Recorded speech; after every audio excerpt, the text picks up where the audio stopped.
بسم اللہ الرحمن الرحیم۔ السلام علیکم ورحمۃ اللہ وبرکاتہ۔ عموماً ہمارے ہاں یہ مسئلہ تقریباً زبان زد عام رہتا ہے، اور بالخصوص جو دوست سفر کرنے والے ہوتے ہیں، بسوں کے اوپر ٹریول کرنے والے ہوتے ہیں، ان میں بالخصوص یہ مسئلہ گردش کرتا رہتا ہے کہ قصر نماز کا جو شرعی حکم ہے وہ کیا ہے، یعنی قصر نماز کتنا سفر طے کرنے کے بعد، کتنے میل یا کتنوں کلومیٹر کا سفر طے کرنے کے بعد اب وہ شخص شرعی لحاظ سے مسافر ہے اور اب وہ قصر نماز پڑھے گا۔ تو آج انشاءاللہ العزیز میں آپ کو بتانے لگا ہوں کہ شرعی لحاظ سے کوئی شخص کتنے کلومیٹر کا فاصلہ طے کرے تو تب وہ شرعی لحاظ سے مسافر ہے اور اب وہ مکمل نماز کے بجائے قصر نماز ادا کرے گا۔ تو توجہ فرمائیے اور اس ویڈیو کو آخر تک دیکھیے گا، یہ بہت ہی معلوماتی ہے، اور کوشش کیجئے کہ اس کو اپنے دیگر دوستوں تک بھی ضرور شیئر کیجئے تاکہ وہ بھی اس سے مستفیض ہو سکیں۔ تو شرعی لحاظ سے علماء کرام نے فرمایا اگر کوئی شخص 18 فرسخ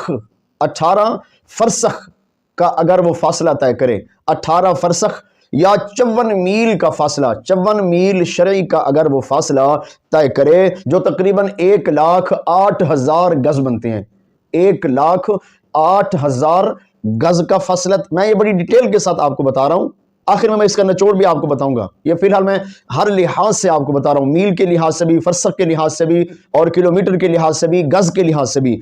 تو اگر کوئی شخص 18 فرسخ کا اگر فاصلہ طے کرے یا 54 میل کا فاصلہ طے کرے، جو تقریباً 1,08,000 گز کا فاصلہ بنتا ہے، 1,08,000 گز کا فاصلہ اگر طے کرے، یعنی 61 انگریزی میل 2 فرلانگ 20 گز بنتے ہیں، 61 انگریزی میل 2 فرلانگ اور 20 گز کا یہ فاصلہ اگر وہ طے کرے، اور یہ تقریباً 98.734 کلومیٹر کا فاصلہ ہے۔ تو علماء کرام اور مفتیان عظام کے فرمان و فتویٰ کے مطابق جو شخص 98 کلومیٹر کا فاصلہ طے کرے، 98 کلومیٹر کا فاصلہ طے کرے، وہ شرعی لحاظ سے مسافر ہے، شرعی لحاظ سے مسافر ہے۔ ہاں اگر اس نے 98 کلومیٹر سے کم ابھی فاصلہ کیا ہے تو اس دوران میں جتنی بھی نمازیں آئیں گی وہ نماز مکمل پڑھے گا، اس کسی قسم کی قصر نہیں ہے، وہ قصر نماز نہیں پڑھے گا۔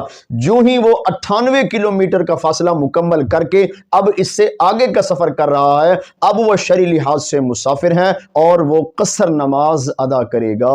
اللہ تبارک و تعالی ہمیں دین متین کے احکامات کو، شریعت مطہرہ فقہ کے احکامات کو سمجھنے کی، دوسروں تک پہنچانے کی اور خود کو عمل کرنے کی توفیق نصیب فرمائے۔ آمین۔ السلام علیکم ورحمۃ اللہ وبرکاتہ۔